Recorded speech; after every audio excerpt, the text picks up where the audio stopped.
escuchado y de Argentina estén escuchando la palabra de Dios. Así que espero poder ser de bendición, poder ser un aporte. Mi intención no es trasladar simplemente información teórica, sino usar la Biblia para dar una respuesta a la problemática actual de la iglesia en Latinoamérica. Bueno, pues así, es verdad.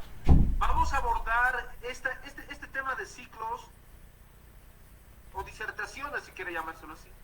Vamos a hablar de las cartas pastorales, ¿no? Entonces, esta es la primera parte. Bueno, queridos hermanos, hermanas que nos están viendo, queridos compañeros, también nos están siguiendo personas que no son cristianos, ¿no? Entonces, bueno, va a llegar la palabra del Señor a toda la persona que tenga que llegar, siempre que, como dice la palabra, ¿no? En Mateo 28, 19, id y hacer discípulos, bautizándolos en el nombre del Padre, del Hijo y del Espíritu Santo, y enseñándoles todas las cosas. Ahora vamos a empezar con la disertación de nuestro pastor amado, nuestro amado pastor en Bolivia, pastor Néstor Mercado. Tiene la palabra, pastor. Gracias, hermano Nelson. Bueno, conmigo están acompañándome acá también hermanos de Bolivia, la familia Cayaguara. Estoy en un templo, estamos solos, el templo es grande, acá no se permiten las reuniones, por eso por ahí se siente un eco. Bueno, vamos a abrir la Biblia en las epístolas pastorales, que es 1 Timoteo, 2 Timoteo y Tito. Y vamos a empezar con 2 Timoteo 4, versículo 5. Dice así: pero tú sé sobrio en todo, soporta las aflicciones, haz obra de evangelista, cumple tu ministerio. Esa es la palabra del apóstol Pablo a Timoteo. Es muy importante esa palabra, porque siempre a estas epístolas se le ha llamado epístolas pastorales. Y hoy estaba leyendo muchos estudios y casi siempre se habla de Timoteo como un joven pastor o de Tito como un joven pastor. Y sin embargo el apóstol Pablo en 2 Timoteo 4:5 lo llama evangelista. Yo escuché hace muchos años a un pastor decir que estas epístolas deberían ser llamadas epístolas evangelísticas y no pastorales. Nosotros podemos ver también en Efesios capítulo 4 y versículo 11 cómo aparece el rubro o el ministerio de evangelista dentro de esa lista de personas que trabajan en la construcción, en la edificación y en el perfeccionamiento de la iglesia.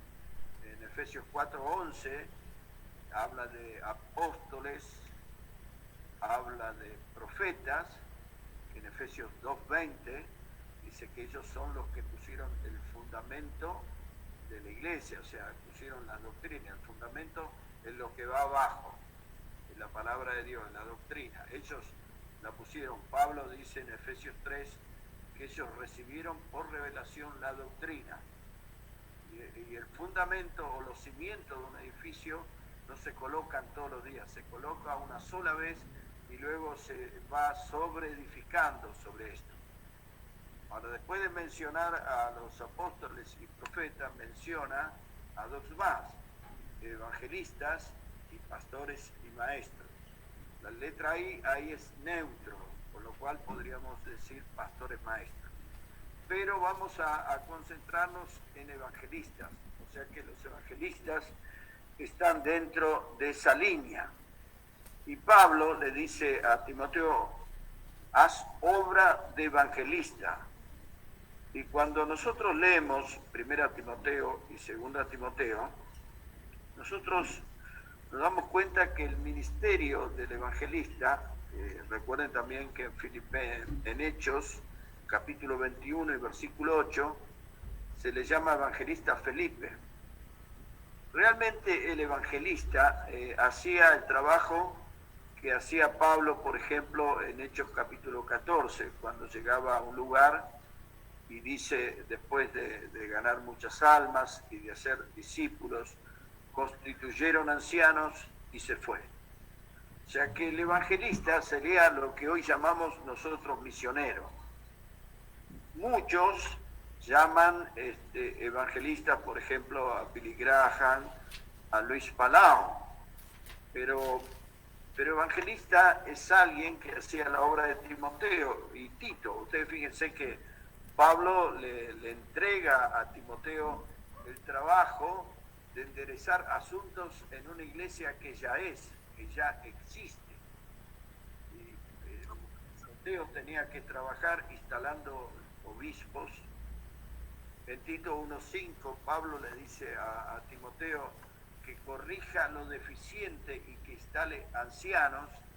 Es decir, que estos no están recibiendo la directiva de pastorear, sino están recibiendo la directiva de establecer y ordenar iglesias.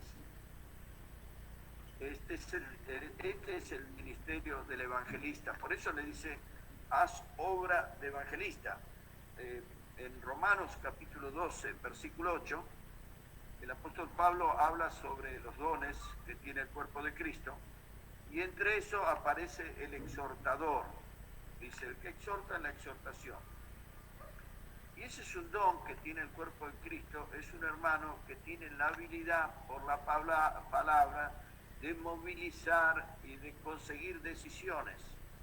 Es alguien que cuando predica, alguien que cuando habla, moviliza.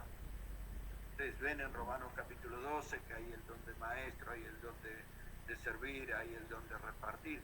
Es decir, son dones, son poderes que el Espíritu Santo, que Dios le da a los miembros del cuerpo de Cristo para activar dentro de la iglesia. Dentro de eso están los exhortadores.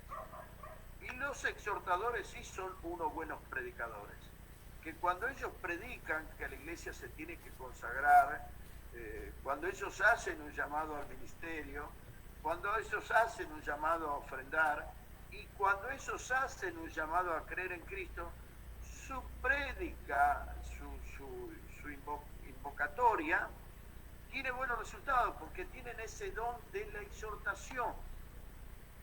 Entonces, a mí me gustaría instalar a Palau y a Graham y a todos los predicadores. Yo mismo fui catalogado cuando estaba en el seminario como un evangelista, en el sentido de que yo iba y me paraba en escenarios en pueblos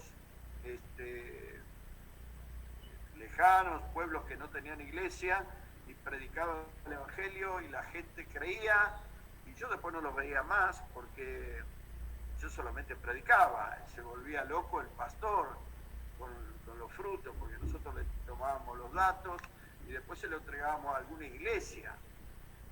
Pero ese en realidad no es la obra que Pablo le reclama a Timoteo. Cuando ustedes ven 1 Timoteo van a ver que hay trabajo que tiene que ver con el aseguro de la buena doctrina, que tiene que ver con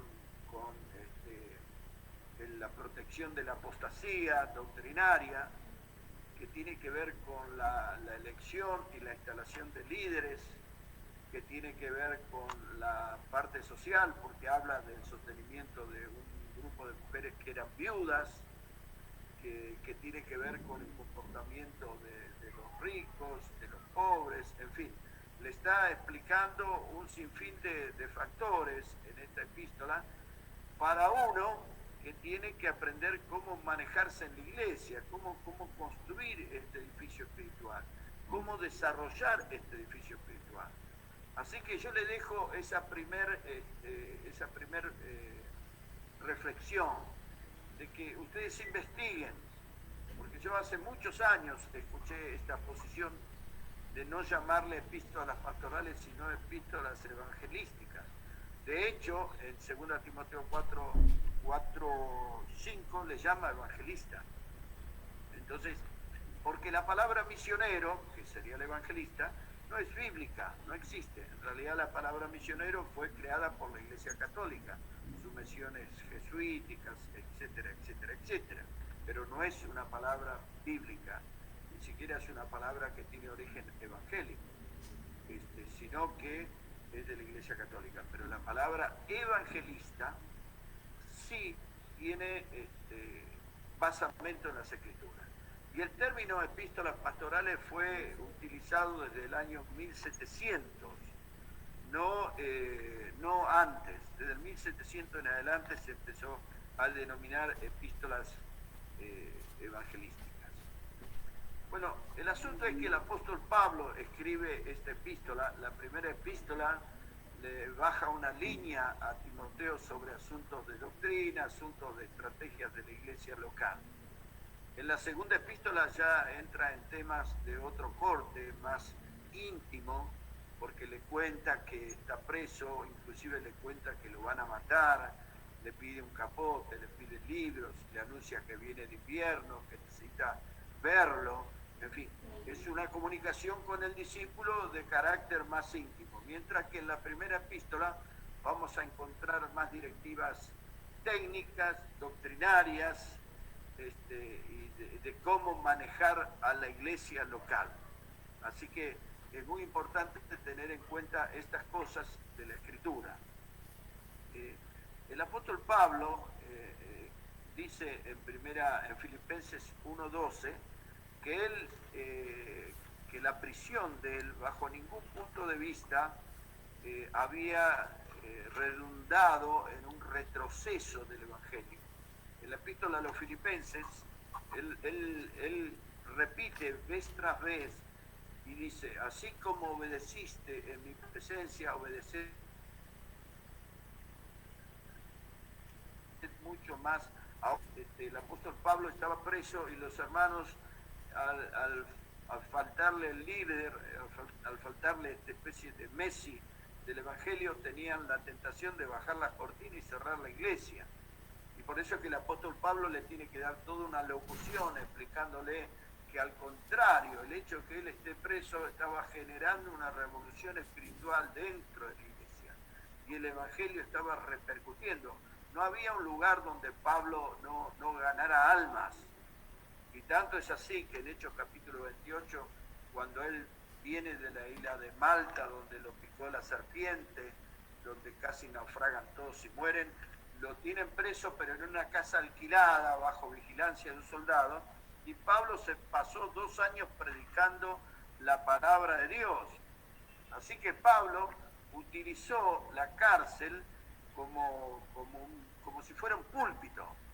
Y inclusive está la epístola a Filemón, donde él cuenta que ganó a Onésimo, que era un preso, y que tuvo un fruto ahí dentro de la misma cárcel. Es decir, que Pablo no era un hombre que estaba de ninguna manera acotado en su visión y en su compromiso con Cristo por las circunstancias que le rodeaban. Por eso es que en Tito capítulo 1, él les dice: como uno de vuestros propios profetas dice, y le menciona un profeta de 6 siglos antes de Cristo, que da este diagnóstico de los cretenses. Dice, versículo Tito 1, 12, uno de ellos, su propio profeta, dijo: los cretenses, de lo cual viene la palabra cretina o cretino que usamos, y que los griegos usaban justamente para denostar a grupos o personas. Decirte cretense o cretino era una suerte de agravio. Dice, uno de ellos, su propio profeta, dijo: los cretenses, siempre mentirosos, malas bestias, glotones, ociosos. Bueno, y en 1 Corintios, cuando empieza en el capítulo 1, versículos 2 y 3, dice Pablo a la iglesia de Dios que está en Corinto. Ahora, Corinto era la capital del pecado. En 1 Corintios capítulo 6, Pablo da una lista, dice: esto erais alguno de vosotros, y da la lista: ladrones, borrachos, afeminados, adúlteros, bla, bla, bla, y después remata diciendo: y esto erais alguno de ustedes. Quiere decir que el apóstol Pablo no se achicaba, sea cual sea la situación. Si era Creta, donde vivían los cretenses, que eran cretinos, como lo decía su propio profeta, que era el lugar, quizás para que uno tuviera que hacer un examen para ir a fundar iglesias, quizás sería el lugar que nadie elegiría, porque era un lugar de un estado de confusión corrupción, de inmoralidad, de caos, de anarquía. Y Pablo dice a la iglesia de Dios que está en Corinto, es la embajada del cielo que está en Corinto, que es la capital del pecado, pero nosotros hemos venido acá a instalar una iglesia, que la iglesia consiste en gente regenerada, que es lo mismo que dice en Tito, dice ahí en Creta, nosotros venimos a hacer un ministerio porque la gente que cree en Cristo nace de nuevo, tiene el Espíritu Santo, tiene la palabra de Dios, es un regenerado y cambia su vida. Entonces, por eso, volviendo al origen de lo que yo quería arguir, cuando Pablo habla desde la cárcel, porque 1 Timoteo habla desde la cárcel, 2 Timoteo habla desde la cárcel, lo que él está diciendo es, la cárcel no es un límite. Y en 2 Timoteo dice, la palabra de Dios no está presa. Y aún en 2 Timoteo anuncia, mi fin está cercano, pero sigue bajando líneas, sigue bajando directivas, sigue pidiendo compromiso. Lo cual quiere decir que para todos nosotros cristianos, lo que está pasando en el mundo con la ideología de género, con el nuevo orden mundial y con todas las cosas que están pasando, bajo ningún punto de vista tiene que servir para intimidarnos y para arrinconarnos de manera que bajemos nuestra bandera. Al contrario, nosotros tenemos que estar más comprometidos nunca con la gran comisión y con la visión de Jesucristo, porque así fue en Corinto, así fue en el Imperio Romano y así fue en Creta, y las cosas eran así. Recuerden que el emperador romano mandó a matar a todos los cristianos, y recuerden que los emperadores tenían niños que los criaban desde niños para ser su novio y su esposo. Entonces, no era un sitio donde ministraba el apóstol Pablo y Timoteo, un sitio paradisíaco, sino que era un sitio donde imperaba el pecado. Entonces, los hermanos tienen que entender que las epístolas pastorales surgieron desde la prisión. O sea, es una flor en el desierto. Es una flor en el desierto. Eso para que nada nos limite. Y también la palabra de Dios, me acuerdo de Juan Bunyan, no sé si se acuerdan, vio Progreso del Peregrino, también lo escribió desde la cárcel. Es decir, que a través de la historia, para los hermanos, para los que han sido llamados por el Señor y que son fieles y que lo siguen al Señor, los sitios y los espacios de tribulación, de persecución, han servido para sacar de nosotros lo mejor. Como dice Oseas 2:14, que dice, he aquí te llevaré al desierto y allí te hablaré al corazón, y allí te abriré una puerta de esperanza, y allí cantarás. Es decir, que el Señor es especialista en hacernos tener resultados en los lugares, en las épocas, en los momentos de la historia de la humanidad más contraproducentes. Allí es donde el Hijo de Dios tiene que predicar la palabra de Dios. ¿O no le dijo el Señor Jesucristo, en las mismas puertas de la muerte y en la misma cruz del Calvario, a un ladrón al lado de él, hoy estarás conmigo en el paraíso? Por lo cual, el Señor Jesús también nos enseña que a él no lo limitaba nada. Por eso, estas epístolas que el apóstol Pablo hizo, son maravillosas y son el resultado de un proceso de la vida de un hombre de compromiso, de sus viajes apostólicos, de las cosas que pasó, de cárceles, de naufragio, de hambre, de golpes y todo un montón de cosas, pero Dios lo usó para que siglos después nosotros estemos tomando las palabras de Él y el consejo de Él como nuestro GPS, como nuestra fuente de inspiración. Y cuando vamos a leer ahí en 1 Timoteo, capítulo 3, 1 Timoteo capítulo 3, versículo 14, dice, esto te escribo para que si tardo,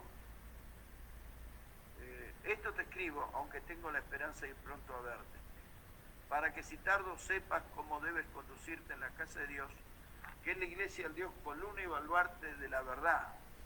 Ahora, este es un tema superlativo. Si nosotros lo leemos como un dato histórico, si nosotros lo vemos como una verdad revelada y como un dogma petrificado, ahí entró el pastor Luis Dujmovich, que es pastor en la selva en Pucallpa. Bienvenido, pastor, que Dios te bendiga, Luis. Le digo para los hermanos bolivianos, para que lo conozcan, él fundó iglesias y está pastoreando en la selva del Amazonas, en Pucallpa, ahí en Perú. Si nosotros leemos 1 Timoteo 3:15 bajo la idea de que es información teológica y que es dogma bíblico, estamos en lo cierto, pero nosotros tenemos que rescatar el espíritu de esa escritura, porque la palabra de Dios está viva y tenemos que aplicarla a las circunstancias que nosotros nos toca vivir. Tenemos que hacer una lectura de lo que pasa con la obra en Latinoamérica y tenemos que aplicar estas verdades importantísimas a la iglesia local en toda Latinoamérica. La iglesia local no puede renunciar, no puede relegar al llamamiento de Dios, a la estatura y a la dimensión que Dios le dio, porque Dios le dio a la iglesia local, fíjense acá que dice que es casa de Dios, iglesia de Dios y columna y baluarte de la verdad, es decir, que toda la verdad está sostenida por la iglesia y defendida por la iglesia. La iglesia es la responsable de sostener la verdad, de defender la verdad y de promover la verdad. Esto implica todo. O sea, se le dio el depósito de la verdad a la iglesia local, no solo para que lo transmita en términos de enseñanza o de magisterio, sino para que también se organice y estructure todo el soporte de la obra en todo el mundo. Ahí tenemos un misionero en la selva del Amazonas, como Pablo fue misionero también, y dice, al principio del Evangelio ninguna iglesia participó conmigo en razón de dar y recibir. Y ahí vemos como muchas iglesias renunciaron a su identidad. Porque si la iglesia es columna y baluarte de la verdad, ¿qué hace la columna? Sostiene el peso. ¿Qué hace el baluarte? Defiende. O sea, la iglesia está para sostener la doctrina, enseñar la doctrina, pero también para promover la doctrina y hacerla llegar, como dice la Gran Comisión, hasta el fin del mundo. Lo que no puede hacer la iglesia, basado en este versículo, 1 Timoteo 3:15, es tercerizar su llamamiento. ¿Qué quiere decir tercerizar? Hoy busqué en el diccionario. Tercerizar es darle a otra empresa u otra institución una responsabilidad que uno debe cumplir para que la haga el otro. La iglesia, por lo menos que yo he conocido en Estados Unidos, a donde he ido por muchos años, ha regado el mundo de misioneros, pero paulatinamente la iglesia norteamericana se ha ido relegando, se ha ido retirando de su influencia en el campo misionero y le ha delegado, ha tercerizado su responsabilidad en agencias misioneras, que son organizaciones paraeclesiásticas. Y Dios nunca dijo que la iglesia se tenía que transformar en bancos que solamente ponen el dinero para la obra misionera.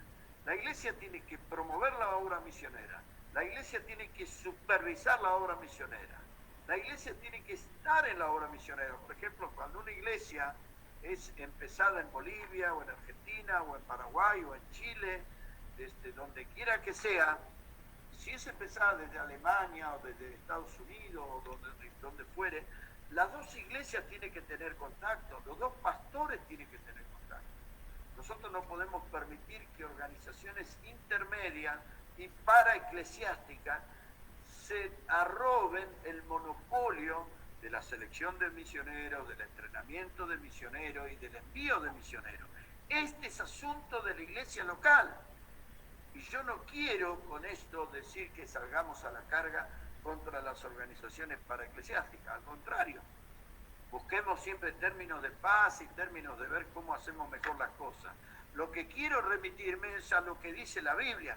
La Biblia dice que la iglesia es columna y baluarte de la verdad. Y cuando yo me convertí, me decían que este versículo pertenecía no a la iglesia local, sino que pertenecía a la iglesia universal. Que la iglesia universal es la iglesia invisible, la iglesia espiritual, que está compuesta por todos los cristianos de todo el mundo, pero que no se organiza ni se reúne.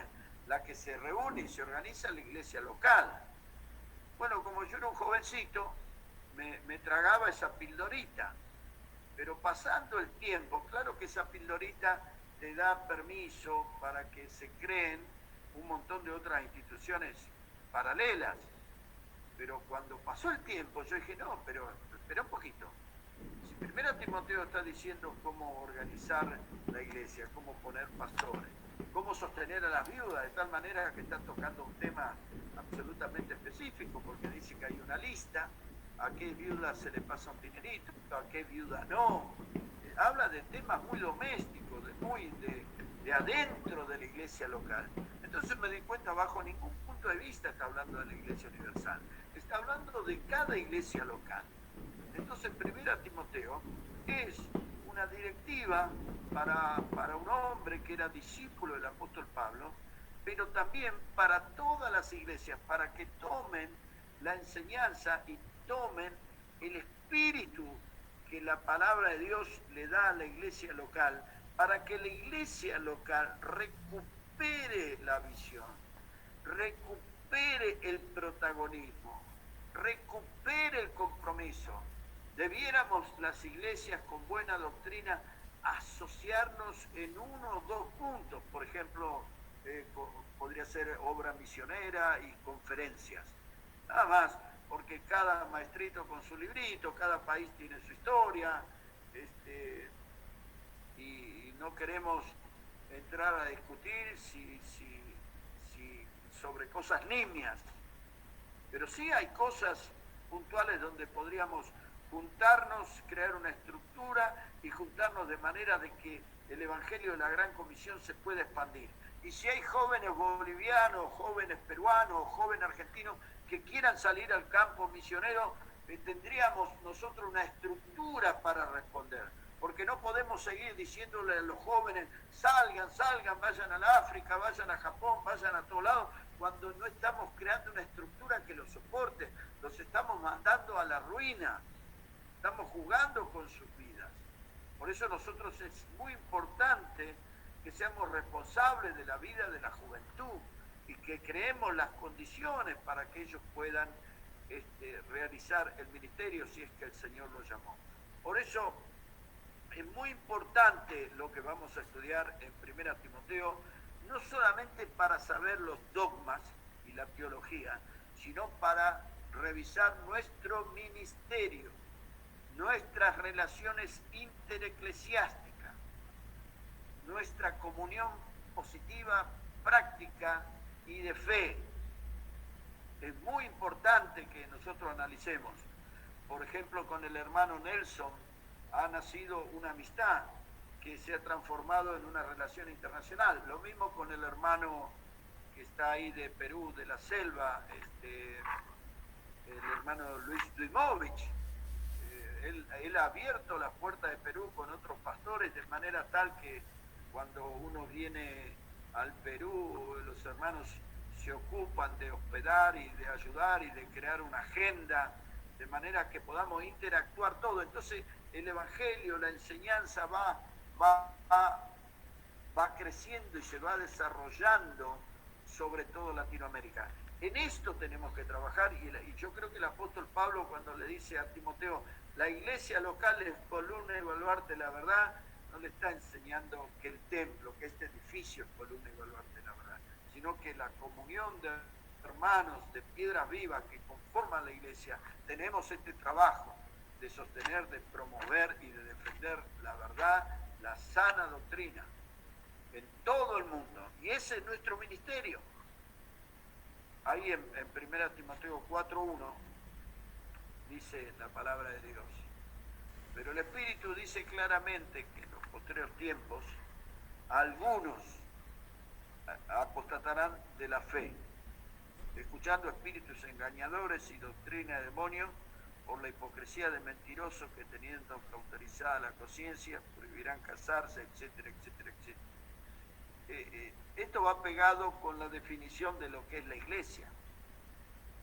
Cuando la iglesia no cumple con su llamamiento y no funciona según su identidad, la apostasía, el engaño, la falsa doctrina crece, porque la iglesia no está haciendo su operación de magisterio, de profilaxis doctrinal. Entonces, fíjense en 2 Tesalonicenses que dice que el anticristo no puede manifestarse en toda su dimensión hasta que lo impide sea quitado. Y casi todos los comentaristas son unánimes en decir que lo impide es la presencia de la iglesia en la tierra, es decir, que la presencia de la iglesia en la tierra es algo importante. Y cuando la iglesia asume su rol, su protagonismo, su compromiso con la doctrina y con la gran visión, la iglesia lo que hace es ser luz y ser sal en la tierra. Y las almas comienzan a convertirse. Y por eso es que en capítulo 4, versículo 1, habla de demonios y habla de doctrinas hechas por demonios. A esto, el que tiene que responder es la iglesia. Fíjese que habla de espíritus engañadores y de doctrina de demonios.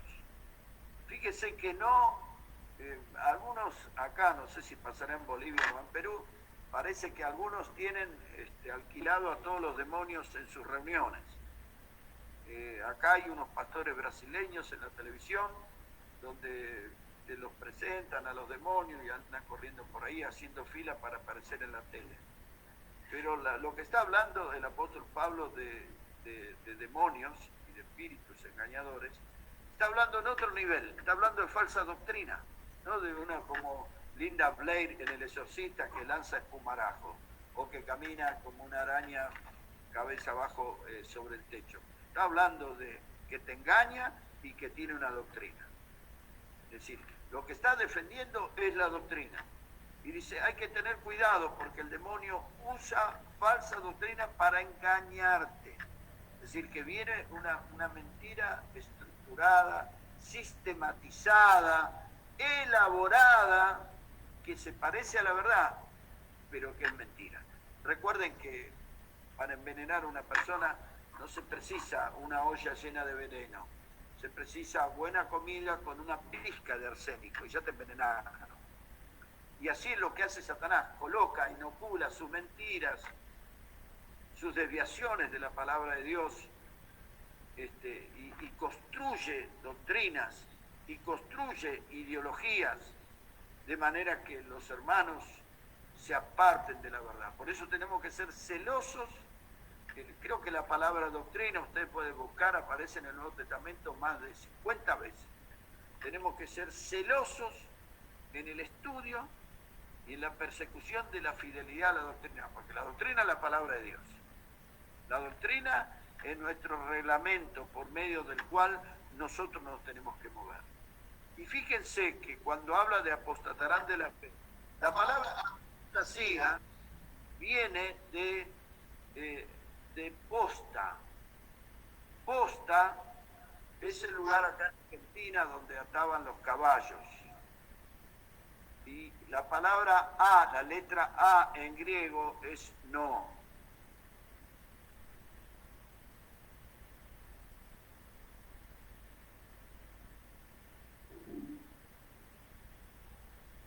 Donde está atado y el caballo puede ir a la deriva. Lo mismo pasaría con un barco, que el barco está amarrado al puerto y si suelta amarras, apostató, es decir, la embarcación va a la deriva.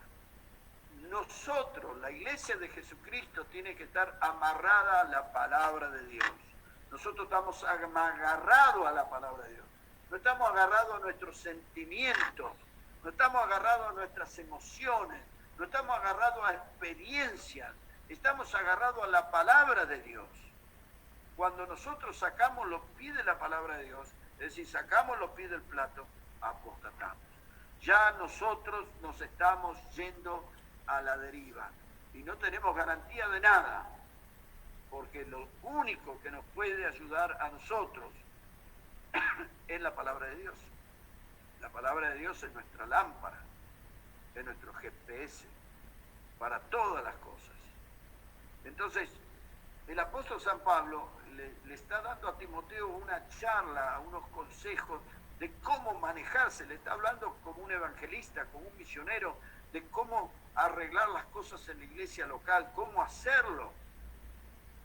Y dentro de todo eso le dice, mirá, hijo mío, ojo, la iglesia es de Dios, en la casa de Dios, la iglesia del Dios viviente, es un actor principalísimo dentro de la obra de Dios, un actor principalísimo dentro de la obra de Dios.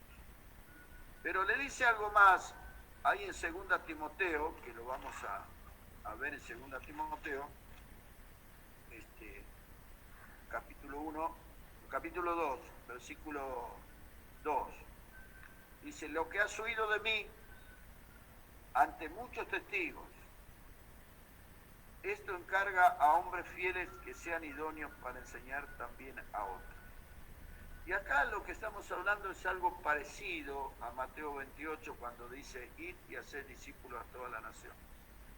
Lo que está asegurando acá es la forma en que se puede mantener el valor del liderazgo, hacer permanecer el liderazgo y la visión, hacer que la visión se proyecte. Es una cadena de obreros, es una cadena de la visión. El discipulado, el separar, el reclutar gente que tiene una carga, no gente que busca un cargo, porque hay mucha gente que tiene un cargo pero no tiene una carga. Uno puede ser un pastor con el cargo institucional de pastor, pero no tener corazón de pastor. Y uno puede no ser un pastor, pero tener un corazón de pastor. A veces los ordenamientos institucionales cometen esos errores. Ojalá que se le den las dos cosas juntas, que el que es elegido pastor sea un pastor. Pero bueno, el asunto es que el reclutamiento de hombres y mujeres tiene que estar en este nivel. Tenemos que reclutar gente que tenga estas características de fidelidad, de idoneidad para el ministerio.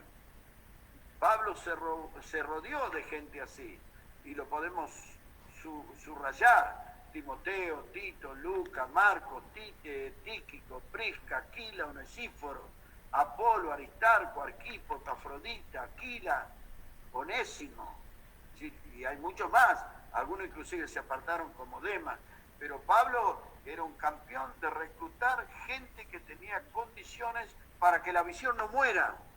Recuerden ustedes que cuando el Señor Jesucristo preparó a esos hombres, a esos pocos hombres, lo que aseguró es que la visión no muera, porque se va reproduciendo el nivel del magisterio, en qué uno va a gastar su tiempo, en qué tipo de persona uno va a invertir. Y tienen que invertir en personas que amen a la gente. El ministerio es un ministerio con gente, no es un ministerio con edificios. El que quiere un ministerio con edificios, que busque trabajo en una empresa. Esto es un ministerio con gente. Cristo murió por la gente. Nosotros ganamos gente para Cristo. Nosotros discipulamos gente para Cristo. Todo lo demás es otra historia. Entonces, es muy importante el reclutamiento. Ustedes fíjense que dice que tienen que ser personas fieles, es decir, confiables, idóneos, es decir, que son personas que pueden ser utilizadas en asuntos específicos para la obra de Dios, a temas específicos. Entonces se le puede encargar a esta persona que es fiel, o sea, que es honesto, que es confiable, que es genuino, que es constante. que es creíble, que es confiable, sólido, que es leal, se le puede encargar, que es una persona eficiente, suficiente para hacer una tarea, se le puede encargar. Reclutamos a esa gente, preparamos a esa gente, que tiene ese fuego, que tiene ese compromiso. Eso no te lo da el seminario. El seminario te puede llenar la cabeza de teología y está bien, pero el asunto está en el corazón, en la carga y en el interés que vos tenés que tener por la obra de Dios. Y esto no te lo va a dar el pastor. Lo que puede hacer el pastor es mejorar, a través del entrenamiento, mejorar esta disposición. Pero esto viene de Dios y de la disposición que la persona pueda tener por la obra de Dios.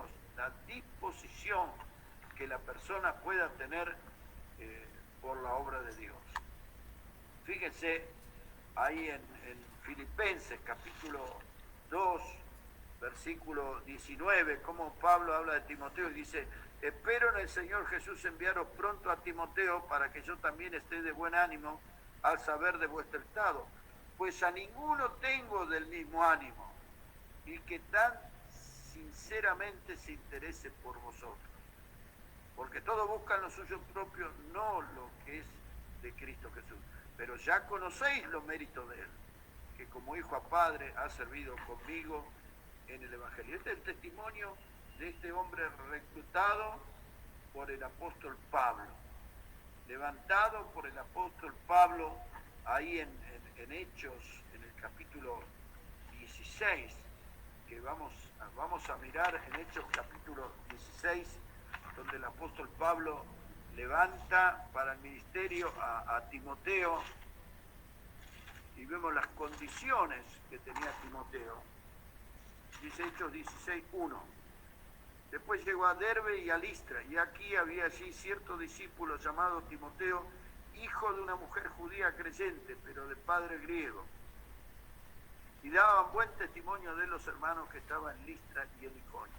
Quiso Pablo que éste fuese con él. Y de ahí se sumó.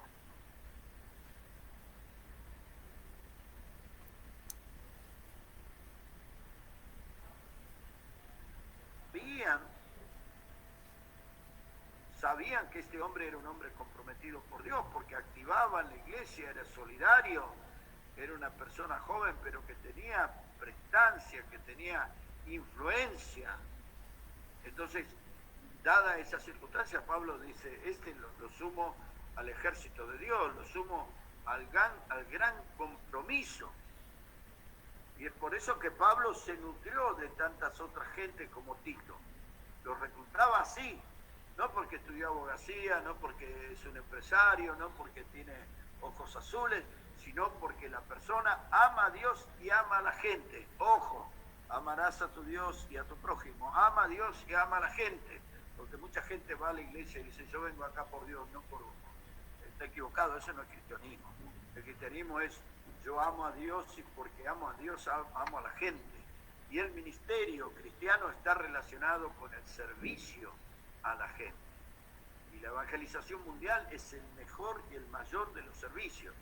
Y si hay algo bueno que puede quedar de toda la charla que yo voy a dar en estos jueves, tiene que ser precisamente que nosotros nos asociemos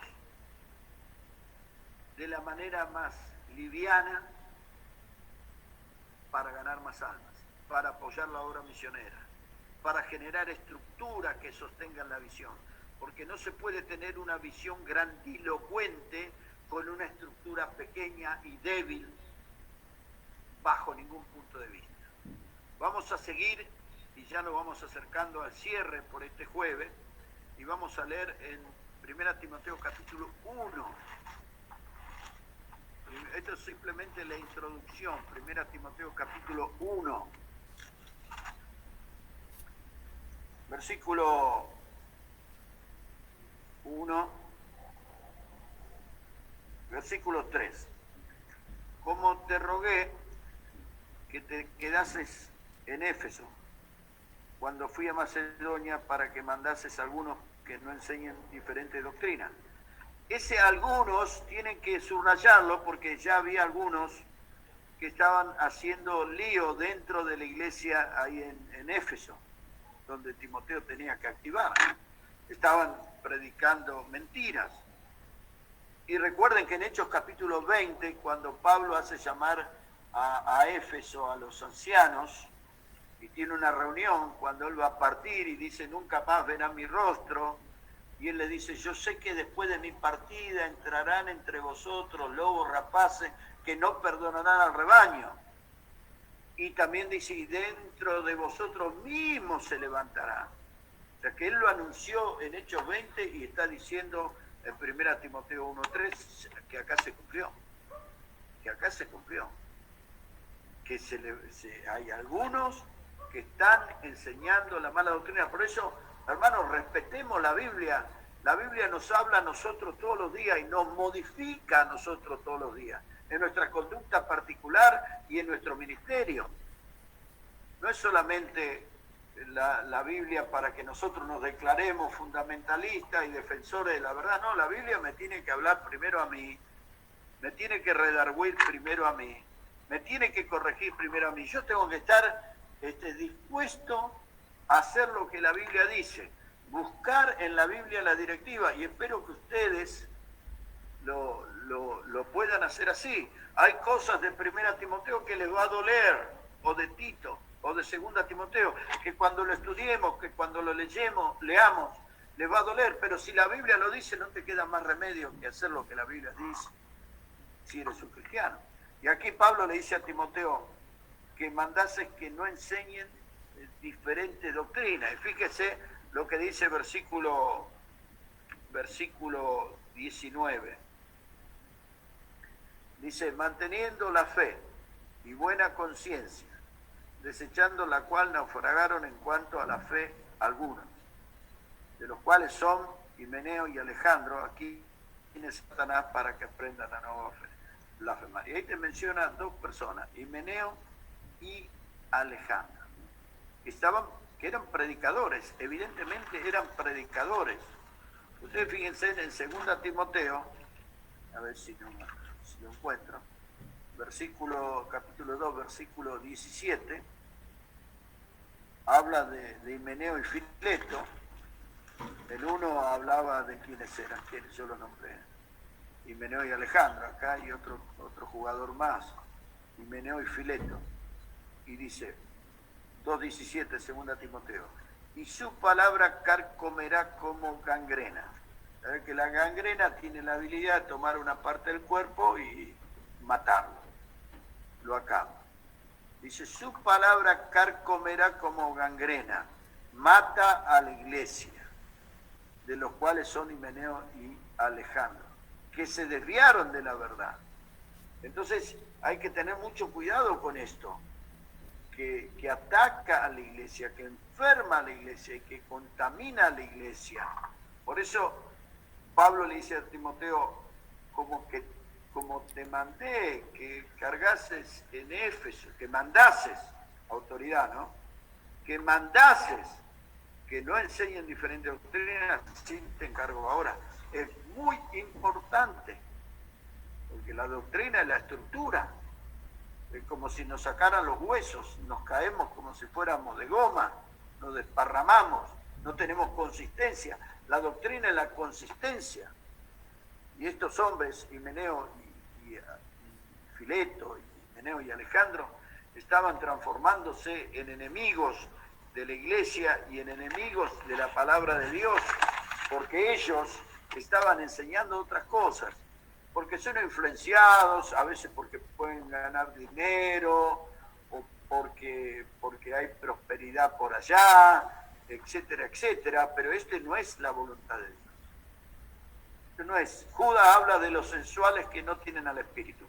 ¿Quiénes son los sexuales que no tienen al Espíritu? Los que se manejan por emociones.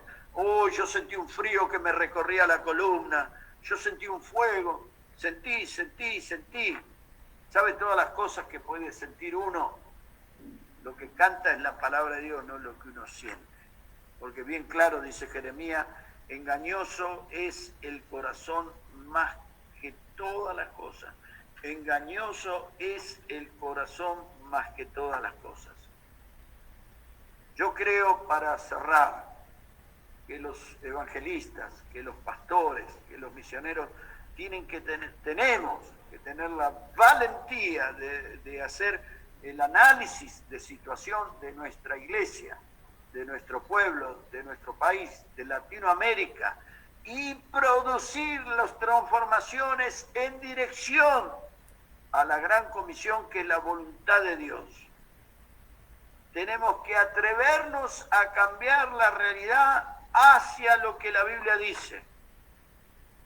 Por eso yo titulo siempre una conferencia que damos en Argentina, La Iglesia en Latinoamérica de pie, con hechos locales que tengan implicancia e impacto en el campo internacional.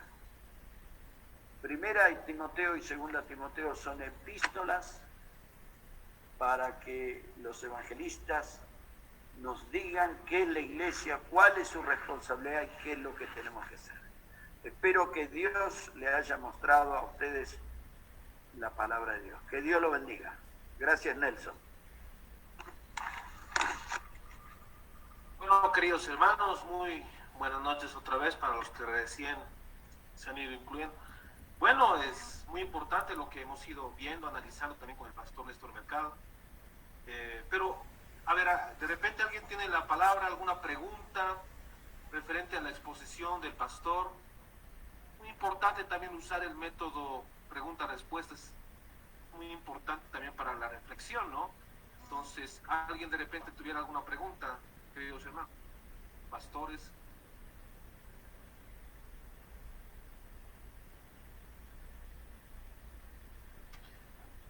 Bueno, en términos jurídicos se llama aceptación tácita, o sea, nadie dice nada, no acepta. Bueno,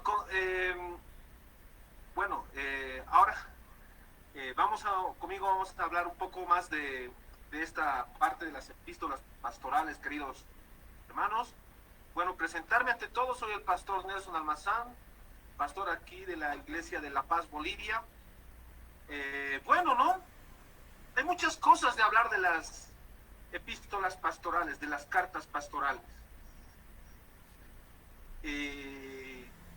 Yo lo he empezado a dividir, sobre todo 1 Timoteo, en falsas doctrinas, instrucciones sobre el culto, gobierno de la iglesia local, falsos maestros e instrucciones finales. Lo he empezado a dividir así lo que habla 1 Timoteo. Sin embargo, queridos hermanos, ahora vamos a empezar con la parte del prólogo. No voy a ser muy reiterativo, pero sí voy a ser un poco reflexivo tal vez.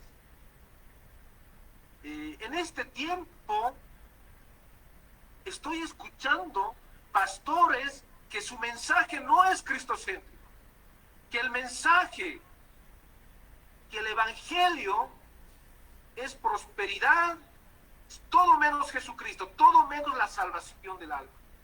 Eso es muy preocupante. La profecía bíblica nos señala que estamos viviendo tiempos peligrosos. Estamos terminando la semana 69 de Daniel. Ya termina el tiempo de gracia. Y hoy están proliferando pues por ahí muchos pastores que hablan de avivamiento y exaltan, van a empezar a exaltar, van a empezar a enfatizar en el milagro. Bueno, voy a ser muy claro. Las personas, los pastores que hablan de avivamientos, ni siquiera han leído a los avivadores. Les rogaría por favor que lean a Carlos Finney, su libro Teología Sistemática. Carlos Finney nunca ha hecho énfasis de los milagros, ha hablado del arrepentimiento y de la salvación del alma. Lutero, Zwinglio, Calvino hablaron de la salvación del alma, del arrepentimiento. Todos los profetas hablaron del arrepentimiento. Jonás, Jeremías, Isaías. Nuestro amado Salvador Jesucristo dijo: arrepentíos porque el reino de los cielos se ha acercado. Mateo 4:17. Juan el Bautista igual predicaba arrepentimiento. Ese es el mensaje. Muchos teólogos liberales han señalado que la palabra evangelio la ha empezado a conceptualizar Pablo. No es así, no es verdad. Hay que responderles a esos teólogos liberales, financiados por el nuevo orden mundial y sobre todo por el señor Rockefeller. Hay que decirles que la palabra evangelio hay en la palabra hebreo arameo y es besorá. Ya está en el Antiguo Testamento.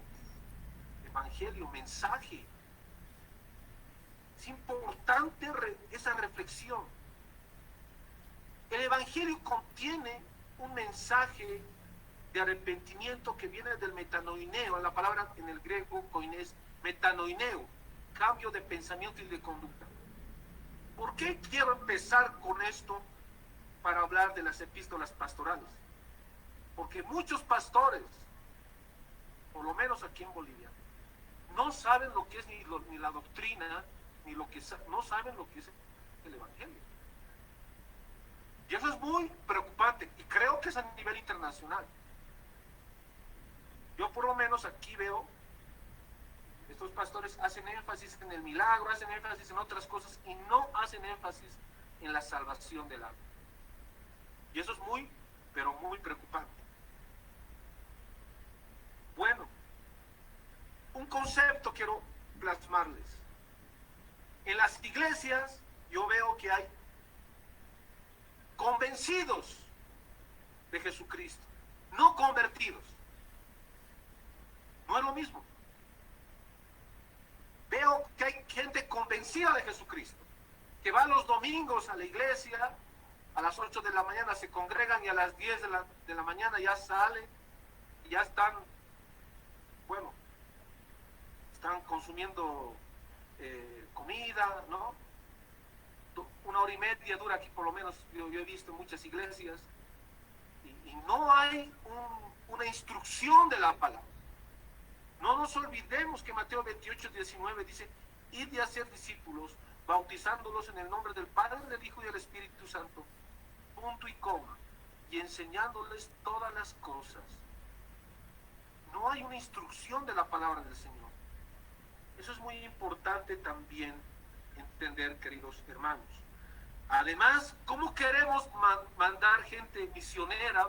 ¿Cómo queremos mandar evangelizadores si no hay un discipulado en las iglesias? Es por eso muy importante, queridos hermanos, hablar de estos temas. Pero ya empezamos a hablar de las epístolas pastorales. Además, señalarles, queridos hermanos, que Pablo era muy apasionado con lo que hacía. Pablo era un apóstol que era muy apasionado con lo que hacía.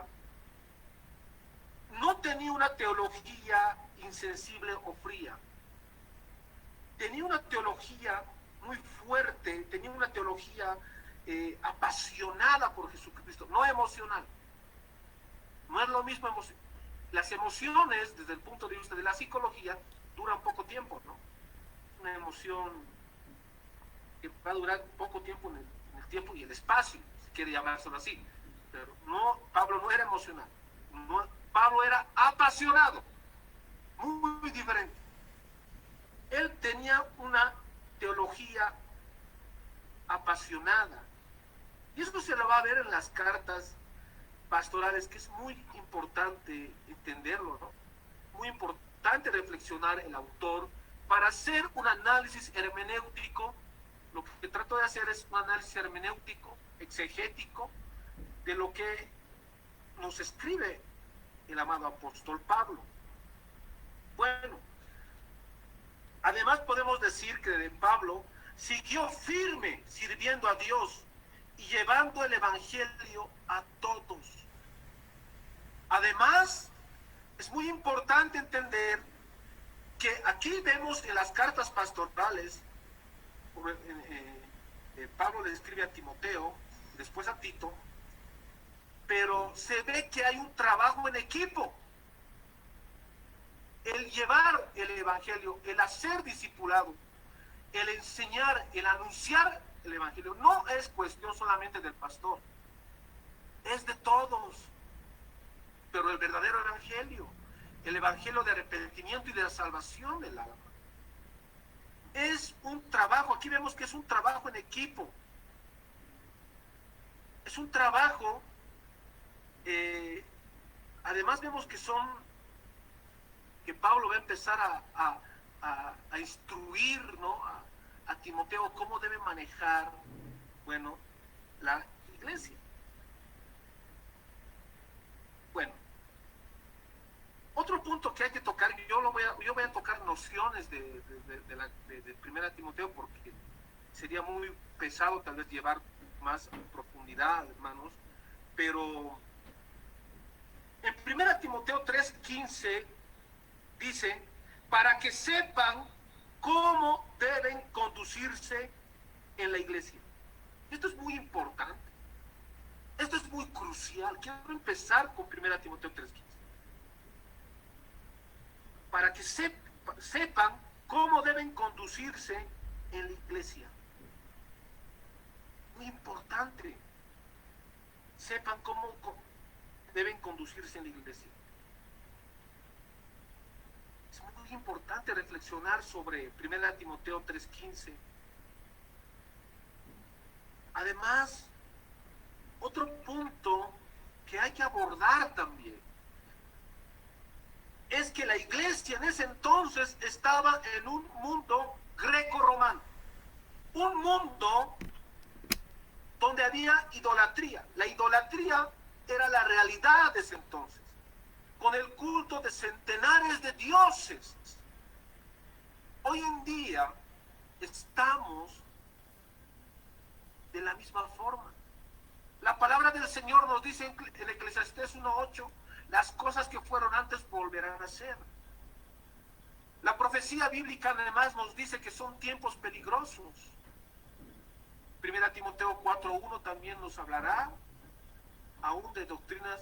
1 Timoteo 4:1, 2 Timoteo 4:1, aún nos hablará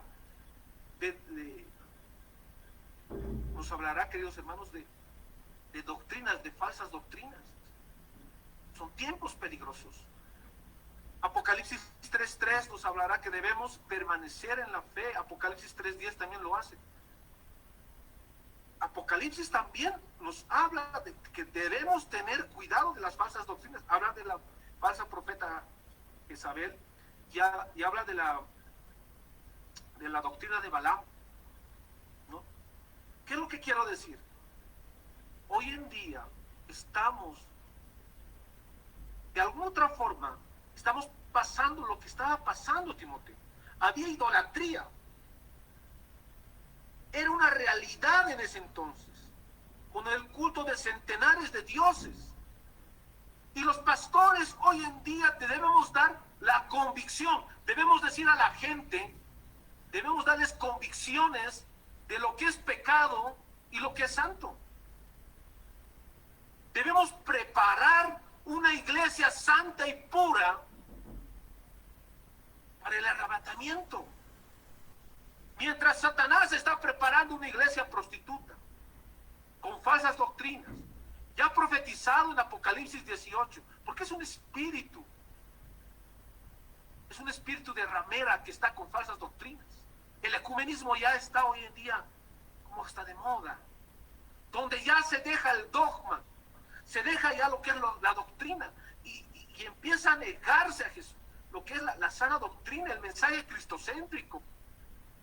Primera Juan 4:1 nos habla claramente en las escrituras que debemos probar los espíritus si son de Dios, porque muchos falsos profetas han salido por este mundo. En esto conoced, dice el Espíritu de Dios, todo espíritu que confiesa que Jesucristo ha venido en carne es de Dios, y todo espíritu que no confiesa que Jesucristo no ha venido en carne es el espíritu del anticristo. Primera Juan 2:18 nos habla de la apostasía que se va a vivir en este tiempo. Y es importante que las voces de los atalayas hablemos de la verdad, evangelio no es prosperidad, queridos hermanos. En ese entonces, la idolatría era la realidad de ese entonces. El culto a centenares de dioses era algo normal. ¿Y Pablo qué hacía? Pues denunciaba, queridos hermanos. Hablaba claramente por medio de las epístolas. No me voy a cansar de señalarles que estamos discerniendo las escrituras. Muchos pastores, hermanos, nos dicen, ¿estás juzgando? No, no estamos juzgando. Estamos discerniendo las escrituras. La palabra en el griego juzgar viene de krinete. La palabra discernir viene del griego diacrisis. Estamos discerniendo las escrituras. Gálatas 1:8 dice, habla dos veces, habla anatema el que anuncia otro evangelio. Es muy claro el mensaje. El mensaje de la salvación del alma. El mensaje debe ser cristocéntrico. No podemos hablar de otro evangelio que no sea la salvación del alma, queridos hermanos, pastores que me están escuchando. No traigan maldición a sus iglesias. No traigan maldición a las almas. Es por eso que Pablo en 1 Timoteo 1:3 claramente dice, como te rogué que te quedases en Efeso, cuando fui a Macedonia para que mandases a algunos que no enseñan diferente doctrina. Lo que tenemos que entender aquí en el griego, que la palabra mandases es un mandamiento. Es un mandamiento que los pastores tenemos, que no enseñan diferente doctrina. Mandamiento, no es opcional, es un mandamiento. Se usa la palabra parageiles en el griego, mandamiento, mandases. Es un mandamiento, pastor, tú que denuncies lo que es profano. Es un mandamiento que tú denuncies lo que es pecado, querido hermano, es un mandamiento. Eso quiero que me entiendas. Eso quiero que reflexiones, es un mandamiento, no es opcional. Otro mandamiento es ir y hacer discípulos. Ir, en el griego, igual se usa la palabra mandamiento, no es opcional. Queridos hermanos, hoy en día vivimos tiempos peligrosos donde la validez de las escrituras está en el que interpreta y no en las escrituras, no en la palabra del Señor, está en el que interpreta, y eso es peligroso. Ya cada uno va a empezar a predicar su propia interpretación privada. Pero por favor, queridos hermanos, vivimos una pandemia, estamos viviendo tiempos catastróficos para el mundo, y los pastores tenemos que decir que se debe predicar lo que es el evangelio y la salvación del alma. Se usa la palabra en 1 Timoteo 1:3 para geiles, mandamiento. Además dice, como te rogué. Se usa la palabra en el griego para calesia, para calesa. Te rogué que te quedases en Efeso, Timoteo, te rogué para que no enseñen diferente doctrina, para que mandases a algunos que no enseñen diferente doctrina. Hoy en día, queridos hermanos, como les vuelvo a decir, gnosticismo cristiano hay en el mundo. El ecumenismo. Aún he visto y he empezado a escuchar doctrinas judaizantes. Cuando la iglesia se levantó en Efeso, cuando la iglesia se levantó, se empezó a predicar desde Jerusalén. Tenemos que entender que había enemigos del cristianismo. Y estos enemigos del cristianismo eran el gnosticismo, doctrinas judaizantes y la cultura o el mundo greco-romano también. Hoy en día estamos viviendo lo mismo. Estamos viviendo lo mismo. Primeramente, hablan de gnosticismo cristiano. Yo no entiendo desde qué punto de vista puede hablarse de estas. Hay que denunciar estas falsas doctrinas. Hay que decir al pueblo de Dios que no escuchen a esos pastores que hablan de gnosticismo. El gnosticismo nos va a decir que se va a adquirir la superioridad por medio del conocimiento, y nos van a empezar a hablar de filosofía neoplatónica, aristotélica. Queridos hermanos, vivimos estos tiempos donde nuevos paradigmas mundiales se están viendo, nuevos poderes emergentes del poder mundial se están viendo hoy en día en base a la filosofía griega. Esta filosofía griega, este gnosticismo, justamente ha luchado a la iglesia primitiva. Es importante reflexionar. Idolatría también en Efeso. Centenares de dioses. Centenares de dioses. Bueno, continúo. El entorno social debe tenerse en cuenta al momento de estudiar las pastorales. Debemos estudiar el contexto, la historia, lo contextual. Tenemos que decir que los creyentes que se habían convertido a Jesucristo habían dejado el mundo, pero estos creyentes eran mayoritariamente gentiles y salían de un entorno de idolatría e inmoralidad. Y la iglesia decía claramente y denunciaba a la iglesia primitiva y señalaba y decía, esto es pecado y esto es santo. Y hay que decir, pero yo voy a ser muy sincero,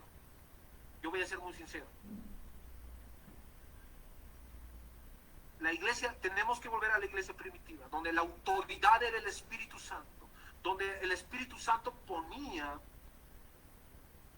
autoridades en la iglesia, Hechos 20-28, el Espíritu Santo fortalecía las iglesias, Hechos 19. Tenemos que volver a las Escrituras, a la sana doctrina. Tenemos que volver a la iglesia primitiva. La iglesia primitiva y la iglesia sobre todo ha sido fundada por el Espíritu Santo en el Pentecostés, en Hechos 1:8, y recibiréis poder cuando haya venido sobre ustedes el Espíritu Santo. Ahí está la fundación de la iglesia, no es una actividad humana. Después viene la iglesia católica en el año 325 después de Cristo, con el emperador Constantino. Pero es muy importante, yo les digo la verdad y voy a ser muy sincero. Debemos volver a la iglesia primitiva, que es la primera iglesia, no es la católica. Con todo respeto lo digo, no quiero lastimar a nadie. La iglesia es fundada por el Espíritu Santo. Bueno, me voy a tomar 5 minutos más.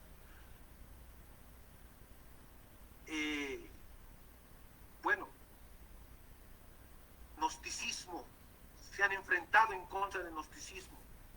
Había un movimiento que enseñaba en ese tiempo, entre otras cosas, que el cuerpo era malo y que la vida espiritual alcanzaba varios niveles progresivos hasta conseguir el desarrollo del pleroma, plenitud, que comenzaban por los iniciados y se desarrollaba en el estudio de sus misterios y enseñanzas. Eso era el enemigo principal de la iglesia primitiva, el gnosticismo. Se enseñaba, como decía aquí la lectura, que el hombre debe pasar diferentes etapas y estos iniciados deben pasar diferentes etapas para alcanzar el pleroma. Queridos hermanos, en otras palabras, aquí estamos hablando del neoplatonismo. Neoplatonismo. La filosofía griega ha sido y es la base del gnosticismo hoy en día. Y es la base también del neoplatonismo, de muchas logias, porque esto es lo que enseñan las logias: neoplatonismo, gnosticismo, doctrinas secretas, mistéricas, que en el fondo se ha incursionado en diferentes iglesias. Y eso hay que decirlo y hay que denunciarlo, queridos hermanos. También había doctrinas judaizantes donde se hablaba más del sábado en vez de hablar de la salvación del alma. Muy importante, queridos hermanos, entender eso. Hoy en día vemos igual doctrinas judaizantes donde se enseña la cábala en diferentes iglesias, donde se empieza a hablar de la cábala y, bueno, diferentes circunstancias. Ya para no cansarlos, queridos hermanos, bueno, es importante reflexionar este tiempo que vivimos. Hay dos doctrinas. Señor. La doctrina de Jesucristo y la doctrina del anticristo. La doctrina del anticristo se va a basar en el yo, en la voluntad de uno mismo decide lo que es bueno y malo. Esto ha sido traducido en filosofías como Immanuel Kant con el imperativo categórico y con aún la ideología de género está en ese sentido de que uno determina lo que es bueno y malo. El ocultista Aleister Crowley señaló y resumió todo el ocultismo diciendo la telema, haz tu voluntad. En eso se resume el ocultismo. Anton LaVey también, que escribió la Biblia satánica, también se basa en eso. Friedrich Nietzsche, también filósofo, también se va a basar en eso. Pero tenemos que decirte, querido hermano, que el que determina qué es bueno y malo es Jesucristo, es la palabra del Señor y no eres tú. Y todo lo contrario a Jesucristo es el espíritu del anticristo. Bueno, tendríamos que hablar más temas, más cosas. Esto da para largo hablar de falsas doctrinas,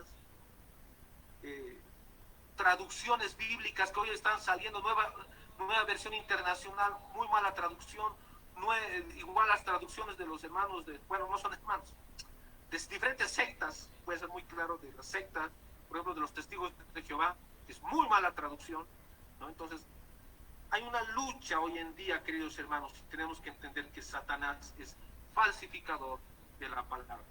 Bueno, queridos hermanos, es muy largo el tema y yo me quedo hasta aquí. Bueno, de repente alguna pregunta, algún aporte, tiene la palabra, queridos hermanos.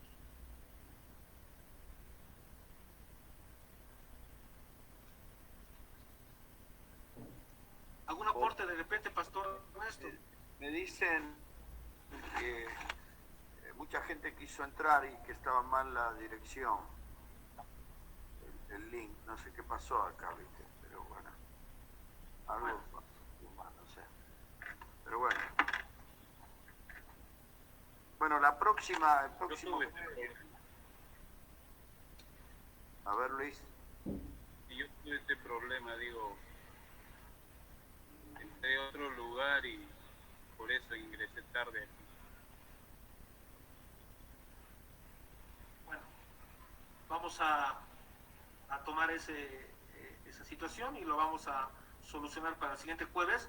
De todas formas, lo vamos a compartir. Esto se está transmitiendo en Facebook, en directo, en la página principal de Jesucristo, Poder y Sabiduría Bolivia. Lo vamos a también compartir. Quiero decir que todos los jueves vamos a seguir con Primera Timoteo, después Segunda, y que vamos a ir paso por paso, y que la intención es ayudar a las iglesias en este momento, ¿no? No es solamente dar transmisión teórica, sino ver cómo podemos ayudarnos.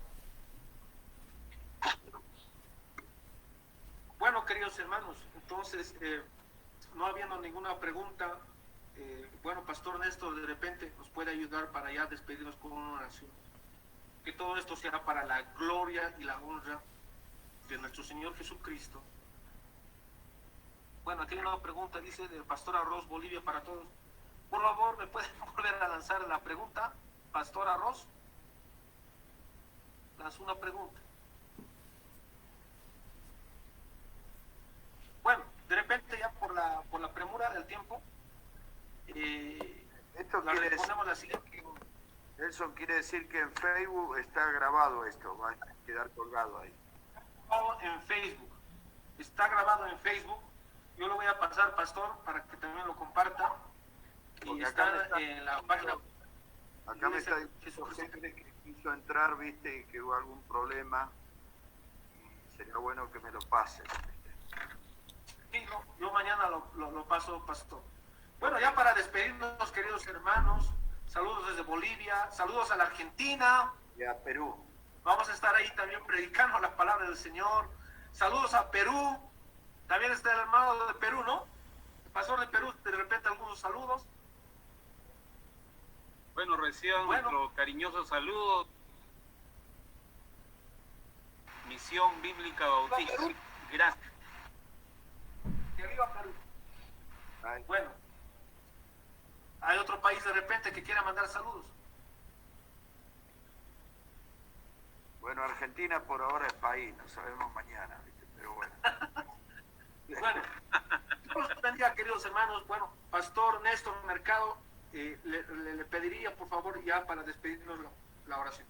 Bueno, querido Padre, te damos gracias en este día por esta oportunidad, esta comunión internacional con los hermanos. Señor, desde el principio, cuando eran pocos, tú viste el mundo. Esta comunicación es el resultado de aquellos días. Te pido que nos fortalezcas, que nos cuides, que nos des sabiduría, que nos des poder para hacer la obra. Pido tu bendición para todos, en el nombre de Cristo. Amén. Bueno, queridos hermanos, la paz del Señor esté con ustedes. Tenemos una cita este jueves también con la segunda parte de Primera Timoteo. Hora Argentina, 20 horas, hora Bolivia, 7 de la noche. Y vamos a continuar hablando de la sana doctrina y muchas cosas más, queridos hermanos. Vamos a continuar con las cartas pastorales. Dios los bendiga y la paz del Señor esté con ustedes. Muy buenas noches. Chao, chao. Chao, chao. Chao. Con la mano. Hora de Perú, 6 de la tarde.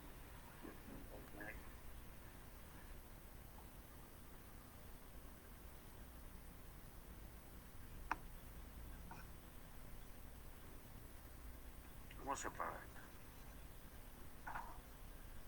¿Cómo se sale acá? Ay. ¿Salí?